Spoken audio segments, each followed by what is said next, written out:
ସୁକିନ୍ଦାରେ ନିଆରା ବାସି ରଥଯାତ୍ରା। ସୁକିନ୍ଦାରେ ବାସି ରଥଯାତ୍ରା ଏକ ନିଆରା ପରମ୍ପରା। ବିଶ୍ୱ ପ୍ରସିଦ୍ଧ ପୁରୀ ରଥଯାତ୍ରାକୁ ସମ୍ମାନ ଦେଇ ତତ୍କାଳୀନ ସୁକିନ୍ଦା ରାଜାସାହେବ ଏହି ନିଆରା ପରମ୍ପରା ଆରମ୍ଭ କରିଥିଲେ। ପୁରୀ ଗୁଣ୍ଡିଚା ଯାତ୍ରାରେ ସୁକିନ୍ଦା ରାଜାଙ୍କର ଚାମର ସେବା ଥିବାରୁ ସୁକିନ୍ଦାରେ ଏହି ନିଆରା ପରମ୍ପରା ଚାଲି ଆସିଥିବା କୁହାଯାଏ। ପ୍ରତିବର୍ଷ ପରି ଚଳିତ ବର୍ଷ ଶ୍ରୀଗୁଣ୍ଡିଚା ଦିନ ଚତୁର୍ଦ୍ଧାମୂର୍ତ୍ତିଙ୍କୁ ସେବାୟତମାନେ ରଥାରୂଢ଼ କରିବା ପରେ ରାଜାସାହେବ ଭୂଦେବ ଭୂପତି ହରିଚନ୍ଦ୍ର ମହାପାତ୍ର ଛେରା ପହଁରା କରିବା ପରେ ଯଥାବିଧି ପୂଜାର୍ଚ୍ଚନା କରିବା ପରେ ରଥକୁ ଥରେ ମାତ୍ର ଟଣାଇଥାଏ। ପରଦିନ ସୋମବାର ଅପରାହ୍ନ 4 ଘଟିକା ସମୟରେ ଭକ୍ତମାନେ ରଥକୁ ଟାଣି ନେଇ ସନ୍ଧ୍ୟା 7 ଘଟିକା ସମୟରେ ଗୁଣ୍ଡିଚା ମନ୍ଦିର ସମ୍ମୁଖ ରଥଖଳା ପଡ଼ିଆରେ ପହଞ୍ଚାଇଥିବା ଦେଖିବାକୁ ମିଳିଥିଲା। ରଥଟଣା ସମୟରେ ବିଶିଷ୍ଟ ପ୍ରବଚକ ବିଦ୍ୟାଧର ପୃଷ୍ଟି, ଦୁଃଖୀଶ୍ୟାମ ଦୋରା ଭକ୍ତମାନଙ୍କୁ ଜଗନ୍ନାଥ ଚେତନା ଶୁଣାଇବା ସହ ପ୍ରମୋଦ କୁମାର ଓଝା ଭଜନ ମାଧ୍ୟମରେ ଭକ୍ତମାନଙ୍କୁ ଉତ୍ସାହିତ କରିଥିଲେ। ସ୍ଥାନୀୟ ଦେବୋତ୍ତର ବିଭାଗ ମୁଖ୍ୟ ତଥା ତହସିଲଦାର ଦମୟନ୍ତୀ ସାହୁ ଯାତ୍ରାରେ ଶାନ୍ତି ଶୃଙ୍ଖଳା ଓ ଟ୍ରାଫିକ୍ ସମସ୍ୟା ନିୟନ୍ତ୍ରଣ ପାଇଁ ସମସ୍ତ ସୁବ୍ୟବସ୍ଥା କରିଥିବା ଦେଖିବାକୁ ମିଳିଥିଲା।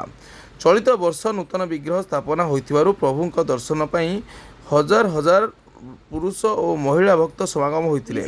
ଉପଜିଲ୍ଲାପାଳ ନବକୃଷ୍ଣ ଜେନା, କଳିଙ୍ଗନଗର ଅତିରିକ୍ତ ଆରକ୍ଷୀ ଅଧୀକ୍ଷକ ସିଲଭେଷ୍ଟର ଟୋପେ, କଳିଙ୍ଗନଗର ଥାନା ଅଧିକାରୀ ରଞ୍ଜନ କୁମାର ପ୍ରଧାନ, କାଳିଆପାଣି ଥାନା ଅଧିକାରୀ ରଞ୍ଜନ କୁମାର ମଲ୍ଲିକ, ସୁକିନ୍ଦା ଥାନା ଅଧିକାରୀ ଅତିରିକ୍ତ ତହସିଲଦାର ପ୍ରିୟରଞ୍ଜନ ଜେନା, ବିଡିଓ ଅଭିଷେକ ସ୍ୱାଇଁ ପ୍ରମୁଖ ଉପସ୍ଥିତ ରହି ପରିସ୍ଥିତିକୁ ଅନୁଧ୍ୟାନ ଜାରି ରଖିଥିବା ଦେଖିବାକୁ ମିଳିଥିଲା। ଯାତ୍ରୀଙ୍କ ସୁରକ୍ଷା ପାଇଁ ପୋଲିସ ବିଭାଗ କର୍ମଚାରୀ, ବଜରଙ୍ଗ ଦଳ କାର୍ଯ୍ୟକର୍ତ୍ତା, ମଠ ମନ୍ଦିର ସୁରକ୍ଷା କର୍ମକର୍ତ୍ତା ସମ୍ପୂର୍ଣ୍ଣ ଭାବେ ସହଯୋଗ କରିଥିବା ଦେଖିବାକୁ ମିଳିଛି।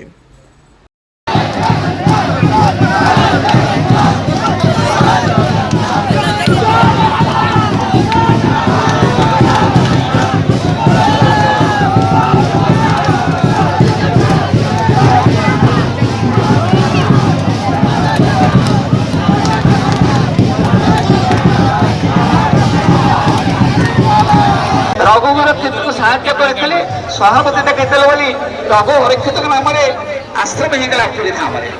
ଆଜି ମଧ୍ୟ ପ୍ରଭୁ ଆମ ପାଖରେ ଅଛନ୍ତି।